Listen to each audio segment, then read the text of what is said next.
अरे हमने कहा कुछ तो याद हो जाए, चाहे कहीं की कथा सुना दो।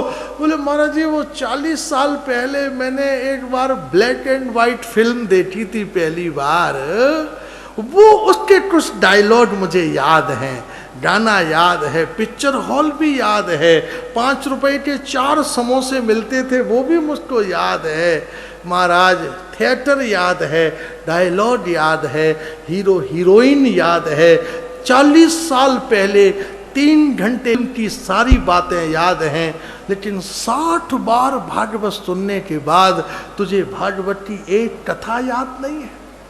क्यों मजाक करती है मैया? किसको धोखा दे रही है तू? अपने आप को धोखा दे रही है। अखबार पढ़ती है, 1 महीने तक तुझे वो कथा याद है, एक गाड़ी की दुर्घटना हो गई और हम तेरे भागवत सुन ली, और तेरे भागवत सुनने के बाद भी हमको पता नहीं कि अजामिल कौन था, ध्रुव कौन थे, प्रहलाद कौन थे, पृथु कौन थे, श्री कृष्ण की लीलाएं क्या थी। हमसे बड़ा अपने आप को धोखा देने वाला दूसरा इंसान नहीं हो सकता। इसलिए यहां बैठकर जो सुनो, श्रवणम कीर्तनम विष्णु हो, स्मरणम पाद सेवनम। पहले श्रवण करो, देखो मस्ती में भगवान का कीर्तन करो, फिर स्मरण करो। कौन कौन सी बातें आपको अच्छी लगी, आप यहां से क्या घर ले जाओगे महाराज? इधर उधर यहाँ तो शॉपिंग का कोई बहुत बेचैनी हो रही होगी, शॉपिंग का तो कोई प्लेस ही नहीं है, मॉल नहीं है यहाँ पर, कोई कहाँ जाए शॉपिंग करने।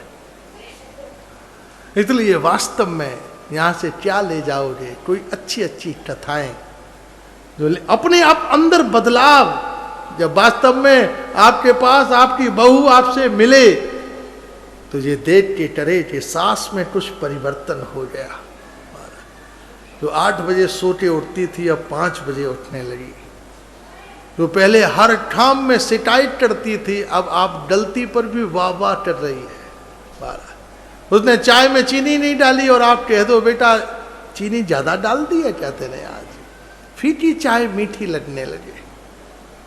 हर बात में तुम संतुष्ट हो जाओ, प्रसन्न हो जाओ, तो वास्तव में आप मल्लिकार्जुन से वापस लौटे, वास्तव में आप कथा सुनकर वापस लौटे और आपके जीवन में ये श्रेष्ठतम चरित्र का परिवर्तन आ जाए, तो बांके बिहारी परिवार की यात्रा का जो इनका कठोर परिश्रम है वह सफल हो जाए, पूर्ण हो जाए। आपके जीवन में जब आप लौटो तो लुधियाना में वह 800 आदमी लौटे जिनका स्वभाव बदल गया, जिनकी प्रकृति बदल गई, जिनका भाव बदल गया, जिससे मिलो मुस्कुराते हुए। सदा प्रसन्न राघव श्री रामस्य श्रेष्ठ गुण सदा प्रसन्न राघव। भगवान का सबसे श्रेष्ठ गुण कौन सा है? क्योंकि वो सदा प्रसन्न रहते, सदा प्रसन्न राघव। भगवान श्री राम का ये नैसर्गिक स्वभाव है कि वो नित्य प्रसन्नता में समुदित हैं, समुपस्थित हैं, अवस्थित हैं। इसलिए आप जब भी मिलो मुस्कुराते हो मिलो। भगवान भोलेनाथ के पास हम क्या लेकर जाएं? फूल ले गए, नारियल ले गए, माला ले, वो तो जरूर ले जाओ, जो बेचारे यहाँ के लोग हैं और क्या करते हैं, ये इनका बात। और ये 10 रुपया मांगे तो 20 दे दो इनको। इसलिए इनसे बार्गेनिंग नहीं करना, इनके प्रति किसी तरह की और बातें नहीं करना, ये जो माने। और इनके पास क्या है विचारों के पास? इसलिए वही शिव की कृपा का अनुभव मानना और वहां जाकर वास्तव में उस प्रकृति को, उस सत्य को, उस श्रेय को संभालो। और जब हम यहाँ से जाएं तो हमारा स्वभाव, हमारी प्रकृति, हमारी नियति, हमारी दृष्टि महाराज नृत्य करते हुए, नाचते हुए, सदा प्रसन्न रहते हुए, सदा आनंदित रहते हुए हम वास्तव में अपने स्वभाव श्रेय को समझें। इसलिए जीवन का जो नैसर्गिक सत्व है, स्वभाव है, वो इस प्रकृति से प्रतिभाषित हो जाए। शिष्य ने कहा गुरुजी रामायण, मेरा सारा जीवन कैसा हो गया है माया का घर, कहीं भी संतुष्ट नहीं है, प्रसन्न नहीं है। इसलिए दुनिया में नई नई बातें रोज निकल रही हैं, कितने प्रकार के विकार विकृतियां व्याप्त हो रही हैं, नए नए प्रकार की। इसलिए आदमी कपड़ा बदलकर, जूता बदलकर, घड़ी के मॉडल बदलकर, हेयर स्टाइल बदलकर, सफेद बाल काले कर खुश होना। एक मैया 80 साल की वृद्धा, वहाँ बड़ी टेंशन में हूँ, उसकी एक सहेली आई, बोले टेंशन इसलिए कि तेरे बालों में खिंचाव नहीं लगाती, तू बाल काले कर ले तो तुझे प्रसन्नता मिल जाएगी। इन सब बातों से प्रसन्नता का कोई संबंध नहीं है, श्रेय का कोई संबंध नहीं है, अभ्युदय का कोई संबंध नहीं है। वास्तव में रामायणम श्रेष्ठ गुणो वर्तः, रामायण का वो जो श्रेष्ठ गुण है आनंद, वो जो श्रेष्ठ गुण है हमारी नैसर्गिक प्रकृति, वो हमें प्राप्त हो, वो हमारे श्रेष्ठ सत्व में प्रतिष्ठित हो जाए। इसलिए वास्तव में श्रेष्ठ गुण सर्व कारण एवं गुण, भगवान के वो गुण वास्तविक रस कारण से युक्त होकर हम जीवन के नैसर्गिक स्वभाव को जान सकें। शिष्य ने इतनी सी बात कह दी, रामायण, अर्थात मेरा सारा जीवन माया से आवृत हो गया है। और उसी समय गुरुजी ने एक ही आशीर्वाद दिया, उत्तर दिया कि रामायण, जो माया से भरा हुआ जीवन है, अगर उसको सुंदर बनाना है तो अपने घर में, जैसे अंधेरे भरे हुए घर में एक दिया जलाते ही वो प्रकाश से, रोशनी से भर जाता है, उसी प्रकार अपने हृदय में भगवान श्री राम के प्रेम का एक मंडल में दीपक प्रज्वलित करो, जिसके प्रकाश से, जिसकी ज्योति से वास्तव में हमारा हृदय प्रकाशित हो सके, ज्योतिर्मय हो सके, आनंदमय हो सके। इसलिए रामायण का जो चरित्र है, रामायण का जो गान है, रामायण की जो वास्तविक उसका तात्पर्य है, प्रयोजन है, ज्ञान वैराग्य भक्ति द चरित्रम श्रेष्ठ प्रसादया, जहाँ ज्ञान भी हो, हर प्रकार की रामायण की डिबेट हो।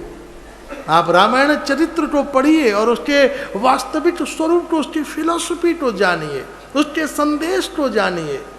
हम पूरी रामायण पढ़ लेते हैं, उसके बाद भी हमारे स्वभाव में कहीं रामायण दिखाई नहीं देती, हमारे स्वभाव में कहीं रामायण का लक्षण दिखाई नहीं देता। इसलिए उस रामायण का जो वास्तविक ज्ञान है वो हमारे हृदय में आए, अर्थात हमारा चरित्र उस मूर्धन्य स्वरूप से आभान्वित हो, हमारी वाणी समलंकृत हो। इसलिए हमारा हृदय काय से बन जाए, राम का घर बन जाए, रामायण। और जिस दिन वास्तव में भगवान श्री राम हमारे हृदय में आ जाएंगे, जेब में धन आता है, हमारी चाल बदल जाती है। गले में 4 जने माला पहना दें, हमारे अंदर हम बड़े, हमारी ग्लोरी और ग्लैमर चेंज हो जाता है। लेकिन जिसके हृदय में श्री राम आ जाएं, उन संतों की आभा, उन संतों का हृदय, उन संतों की वास्तविक नैसर्गिक प्रकृति किस आनंद श्रेय को प्राप्त करती है, उसकी परितुलना नहीं की जा सकती। इसकी हम एयर कंडीशनों में भी सोकर करवटें बदलते रहते हैं, लेकिन भगवान के प्रेम में डूबे हुए जो वास्तव में भगवत भक्त हैं, वो फूस की झोंपड़ी में रहते हुए भी, लंगोटी पहने हुए भी, उपवास करते हुए भी, वो साधु पुरुष भगवान के उस दिव्य आनंद और रस में नित्य निमग्न रहते हैं, आभान्वित और आनंदित रहते हैं। इसलिए रामायण अपने हृदय में किसको बैठाओ? भगवान श्री राम के मंडल चरित्र को, श्री राम का चरित्र, श्री राम का रूप, श्री राम का लावण्य, श्री राम का संदेश, श्री राम की एक एक लीलाओं से निकलने वाली उसकी आभा और ज्योति हमारे हृदय में प्रकट हो। हम श्री राम की तरह चलें, अर्थात उनकी चलने की स्टाइल नहीं, वो किस मार्ग पर चले, किस धर्म पर चले, किन मर्यादाओं पर चले, किन किन को छोड़कर चले, किन किन को साथ लेकर चले। हमने यदि राम की गति का अनुभव कर लिया, रामश्च गतिमम श्रेष्ठा, हम चाहते हैं हम उसकी तरह से चलें। उसकी तरह से चलें का मतलब केवल स्टेप रखना नहीं है। राम जी अपनी गति से चलते हैं, सीता जी अपनी गति से चलती हैं, लक्ष्मण अपनी गति से चलते हैं, भरत अपनी गति से चल रहे हैं। उनका अपना गति का नैसर्गिक स्वरूप है। भरत जी चलते हैं तब कौन चलता है धर्मा, लक्ष्मण जब चलते हैं तब कौन चलता है श्रेष्ठ काम, शत्रुघ्न जब चलते हैं कौन चलता है महाराज अर्थ, जब श्री राम चलते हैं तब कौन चलता है प्रेम धर्म, और जब सीता जी चलती हैं तो कौन चलता है कारुण्यम प्रीति एवया, जब प्रिया जी चलती हैं तब कौन चलता है साथ में करुणा और प्रेम चलता है। इसलिए भगवान श्री राम की अपनी गति है, वो किस ओर चले अर्थात त्याग की ओर चले, वो किस ओर चले सत्य की ओर चले। वो कहाँ ठहरे जहां संतों का स्थान था, उन्होंने क्या त्यागा जो अधर्म और असत्य था, उन्होंने क्या ग्रहण किया। भगवान सोने के सिंहासन के राजा नहीं बने, भगवान धर्म ध्वजा, धर्म की ध्वजा बने, धर्म को अधिक ग्रहण किया। इसलिए अयोध्या का राजा होने का मतलब क्या है, अयोध्या जहां युद्ध नहीं है। अब इतना बड़ा युद्ध चल के आए भगवान, और अयोध्या, अयोध्या किसे कहते हैं, जहां योद्धा नहीं है, जहां प्रेमी है, जहां भक्त हैं, जहां भगवान के रसिक हैं, जहां श्रेय की वास्तविक पूर्णता है, उसे अयोध्या कहते हैं। और अयोध्या नाथ का वास्तविक तात्पर्य क्या है, जो वास्तव में युद्ध आदि हिंसा आदि से मुक्त होकर विशुद्ध प्रेम के वशीभूत हैं।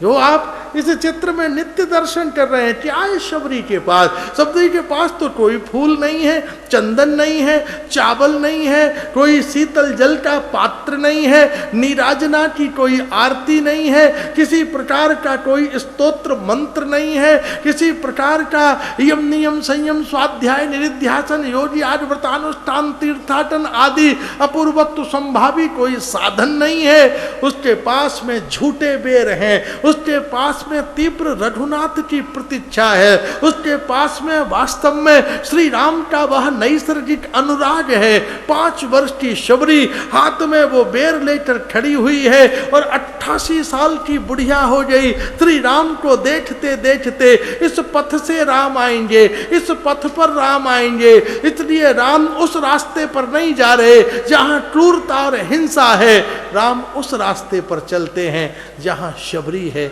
जहां प्रेम है, जहां हनुमान है, जहां सीता है। इसलिए आनंद रामायण में वर्णन हुआ है, रावण ने कहा कि यदि सीता लंका में नहीं आती तो राम भी कभी समुद्र के इस पार आते ही नहीं। उस सोने की लंका में ऐसा धरा क्या था जो राम यहां आते।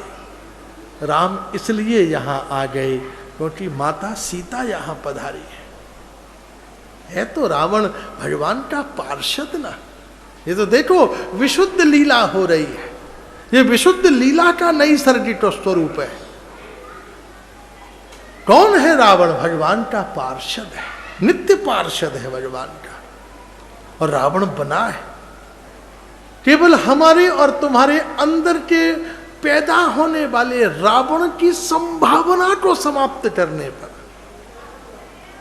मैं व्यक्तिगत रूप से बहुत सारे ऐसे लोगों को जानता हूं जो स्वभाव से रावण के ही समान थे, लेकिन रामायण सुनकर उनके अंदर का रावण मर गया। जिस दिन उन्होंने रामायण सुनी उस दिन से मदरा देखकर उन्हें डर लगने लगा। जो पत्नी को रोज शाम को चांटा मारते थे, ऑफिस से आते ये चेने क्यों किया, ये चेने क्यों किया, इतनी क्रूरता और हिंसा थी उनके स्वभाव में। आज ऑफिस से आके हाथ जोड़कर वो पत्नी को नमस्कार करते हैं कि देवी इस पृथ्वी के ऊपर तू ही एक है जो मेरा इंतजार करती है। ये तो संसार में कोई है जो तुम्हारा इंतजार करता हो। भगवान श्री राम का मंडल में सत्व, भगवान श्री राम का नैसर्गिक मौलिक स्वरूप उन्होंने महर्षि वाल्मीकि जी को सुनाया। और महर्षि वाल्मीकि भगवान श्री राम के उस नित्य मंडल में चरित्र को सुनकर अत्यंत अभिभावित और आनंदित और परम श्रेय में प्रतिष्ठित और अवस्थित होकर उसका चिंतन करने लगे। देखो किसी भी रस विशेष के प्रभाव का जो वास्तविक नैसर्गिक स्वरूप प्रकृत होता है, अवस्थित होता है, उसका नैसर्गिक परिवेश काव्य के रूप में परिणत हो जाता है। किसी भी रस विशेष के लिए एक विशेष वातावरण की आवश्यकता है। वातावरण सात्विक हो, शुभ्र हो, पवित्र हो, और वहां का जो परिवेश हो वो जिज्ञासु। आप कथा में सुस्त होकर बैठो, विपरीत विचारों को लेकर बैठो, तो हम उससे क्या होता है, कथा का पूरा वातावरण प्रभावित होता है। कलयुग पावनावतार श्री राधा गोविंद के अभिन्न स्वरूप भगवान श्री चैतन्य महाप्रभु श्रीवास जी के यहाँ संकीर्तन करते थे। एक दिन महाप्रभु जब कीर्तन के लिए बैठे, संजय थे, मुकुंद थे, गदाधर थे, नित्यानंद प्रभु थे, पुंडरीक विद्यानिधि थे, अद्वैताचार्य जी थे, सब मृदंग आदि वाद्य लेकर सब तैयार थे, लेकिन महाप्रभु को ताल ही नहीं उठ रही थी। महाप्रभु बहुत कोशिश करते, कीर्तन का परिवेश ही पैदा नहीं होता। महाप्रभु ने कहा, श्रीवास जी आज कुछ कीर्तन का वातावरण नहीं बन रहा, मूड नहीं बन रहा, कीर्तन निकल नहीं रहा। आपके घर में किसी विजाति का प्रवेश हुआ है। बोले नहीं महाराज, मेरे घर में तो सब ठीक है। बोले नहीं, आप देखिए आपके घर में कोई विजाति, कोई नास्तिक, कोई कीर्तन संदेह शंका करने वाला व्यक्ति आ गया है।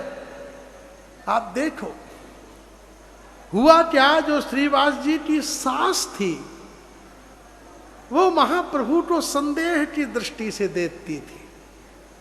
अब वो सोचती थी कि जो लंबा चौड़ा रोज घर में आके बैठ जाता है और हमारे घर में 10-10 घंटे तक ढोल ढप बजता रहता है, और मेरा दामाद न कुछ काम करता है न धाम करता है, जब देखो हरि बोल हरि बोल हरि बोल करता रहता है।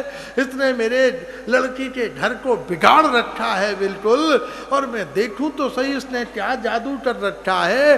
तो वो सास बहुत सवेरे तड़के ही उठकर आ गई, और एक बड़ी भारी डलिया थी वो अपने ऊपर रखकर छुपकर कोने में बैठ गई, और उसमें जो गैप थे उनमें से देखने लगी। श्रीवास जी ने महाप्रभु ने जैसे ही कहा कि तुम्हारे घर में कोई विजाति आ गया है, कीर्तन का मूड नहीं बन रहा, सोई वो डरी कैसे जरूर पता चल गया कि मैं यहाँ छिप गई हूँ। वो हिली तो डलिया हिलने लगी। पुंडरीक विद्यानिधि ने कहा, श्रीवास जी देखो उस डलिया में कोई बिल्ली मालूम पड़ती है। और जब जाके श्रीवास जी ने डलिया उठाई तो बिल्ली की मैया बैठी थी वहां पर, श्रीवास जी की सास छुपी हुई थी। अरे जब महाराज महाप्रभु ने उस सास को निकाला तो वह कीर्तन प्रारंभ हुआ। दूसरी तरफ श्रीवास जी की एक दासी थी, जिस दासी का नाम था दुठिया। तो सब दुठिया दुठिया पुकारते थे, दुठिया दुठिया। वो महाप्रभु के लिए जल की व्यवस्था करती थी। वो रोज घर से जाती 2-3 किलोमीटर दूर गंगा तट पर, और महाप्रभु कीर्तन के बाद स्नान करते थे। तो वो दुठिया जाती बड़े बड़े घड़े लेकर, और गंगा जल भरकर दौड़ती हुई आती, और उसमें बड़े पात्रों में घड़ा खाली करती, और जाते समय एक झांकी महाप्रभु की देख जाती, और फिर दौड़ती हुई जाती, और फिर जल भरकर लाकर डालती, और फिर एक झांकी दे जाती, और महाप्रभु को जल का अभाव न होने देती। कीर्तन के बाद सब भक्त घड़ा भर भर के पानी महाप्रभु पर डालते रहते, और महाप्रभु खूब स्नान करते। एक दिन महाप्रभु ने कहा, श्रीवास हमारा सारा परिकर कीर्तन में बैठ जाता है, और तुम उसके बाद मुझे इतना स्नान कराते हो, जल का अभाव नहीं होता, तुम्हारे यहाँ ये जल का प्रबंधन कौन करता है? बोले महाराज वो मेरी दासी है दुठिया, वो यहाँ कीर्तन में नहीं बैठती, वो दौड़ दौड़ के जल लाती रहती है। महाप्रभु ने कहा जरा उसे मेरे सामने तो बुलाओ। और जैसे ही वो बाहर आई, महाप्रभु ने कहा अश्रुपाते न होवे कृष्ण भक्तिर्धार, तू जितना पानी मेरे लिए लाई है उससे सहस्त्र गुना जल तेरी आंखों से कृष्ण प्रेम में प्रवाहित होता रहे। जा, आज तक तेरा नाम था दासी दुखिया, आज से तेरा नाम होगा दासी सुठिया। आज से तू दुखिया नहीं रहेगी, सुठिया हो जाएगी। देखो किसी कीर्तन हो रहा है, बब्बू जी झूम के कीर्तन कर रहे हैं, बराबर में आके बैठ जाना बहुत अच्छी बात है, लेकिन कोई व्यवस्था हो और उस व्यवस्था को करते हुए कीर्तन सुनना, उसका आस्वादन करना, सेवा का विशुद्ध धर्म है। ये सेवा की विशुद्ध स्थिति है कि हम चारों तरफ सावधान होकर देखें कि कहाँ हम ये न आदमी ये न समझे कि मेरी ड्यूटी ये नहीं है। दुनिया में ऐसा कोई काम ही नहीं है जो मनुष्य की ड्यूटी में ना आता हो। कोई गिर जाए, डॉक्टर की ड्यूटी नहीं है उसे उठाना, तुम्हारी ड्यूटी है उसे उठाना।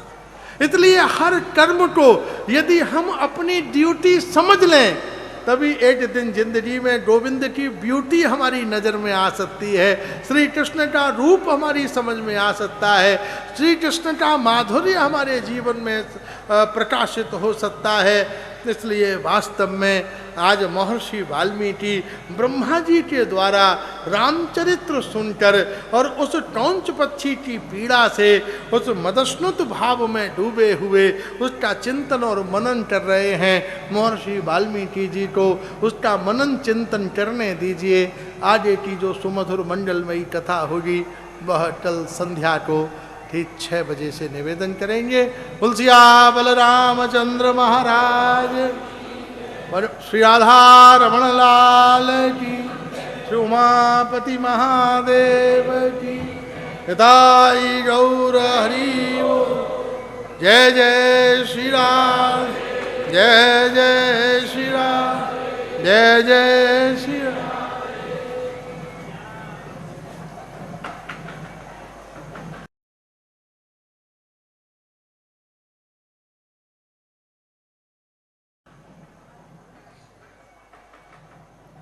श्री राधा रमन लाल की जय।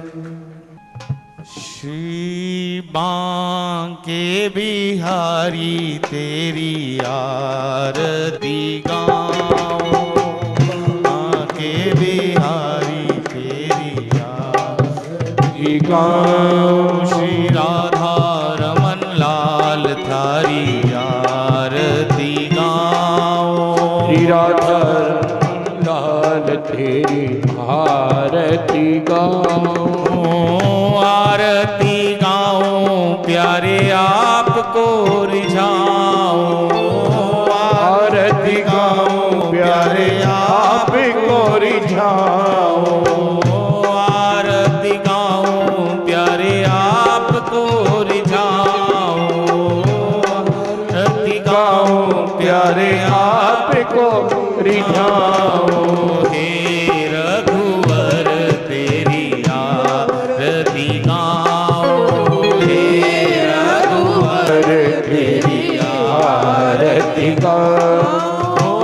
मोर मुकुट प्यारे शीस पे सोहे, मोर मुकुट प्यारे शीस पे सोहे, प्यारी बंसी मेरो मन मोहे, प्यारी बंसी मेरो मन मोहे।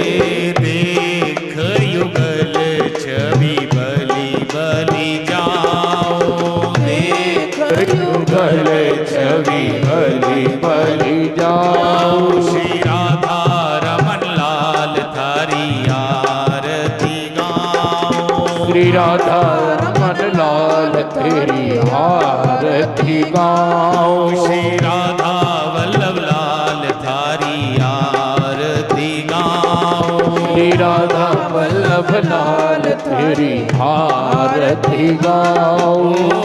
चरणों से निकली गंगा प्यारी, चरणों से निकली गंगा प्यारी,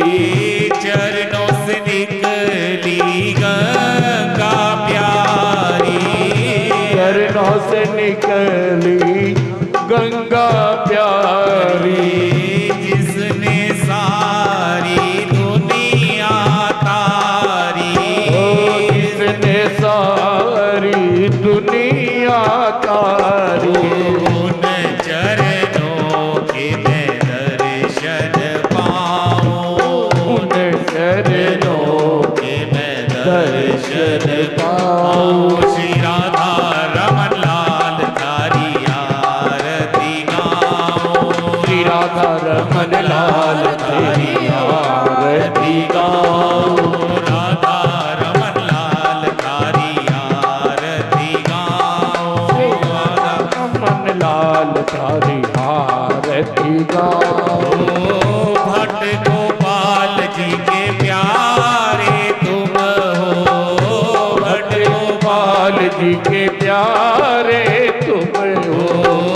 श्री हरिदास जू के लाडले तुम हो, श्री हरिदास जी के लाडले तुम हो। हित हरिवंश जू के लाडले तुम हो, हरिवंश जू के प्यारे तुम हो। मेरे तो मोहन जीवन धन हो, मेरे तो मोहन जीवन धन हो। हरि चरणों में मैं शीश नवाऊं, हरि चरणों में मैं शीश झुकाऊं। श्री राधा जो प्यारी थारी आरती गाऊं, श्री राधा प्यारी थारी आरती गाऊं। भानु दुलारी थारी आरती गाऊं, दुलारी थारी आरती गाऊं, कीरत दुलारी थारी आरती गाऊं, कीरत दुलारी थारी आरती गाऊं। हे रघुवर थारी आरती गाऊं, हे रघुवर थारी आरती गाऊं। दास अनाथ के नाथ आप हो, दास अनाथ के नाथ आप हो। दास अनाथ के नाथ आप हो, अनाथ के नाथ आप हो। दुख सुख जीवन प्यारे साथ आप हो, दुख सुख जीवन प्यारे साथ आप हो। वारी वारी जाऊं मैं तो वारी वारी जाऊं, वारी वारी जाऊं मैं तो वारी वारी जाऊं, शिवा के बिहारी थारी आरती गाऊं, शिवा के बिहारी थारी आरती गाऊं। कुंज बिहारी थारी आरती गाऊं, कुंज बिहारी थारी आरती गाऊं। हे रघुवर थारी आरती गाऊं, हे रघुवर थारी आरती गाऊं। हे रघुवर थारी आरती गाऊं, हे रघुवर थारी आरती गाऊं। हे मल्लिकार्जुन थारी आरती गाऊं, हे मल्लिकार्जुन थारी आरती गाऊं। हे रघुवर थारी आरती गाऊं, हे रघुवर थारी आरती गाऊं। नमामि शमीशान निर्वाण रूपम विभुं व्यापकं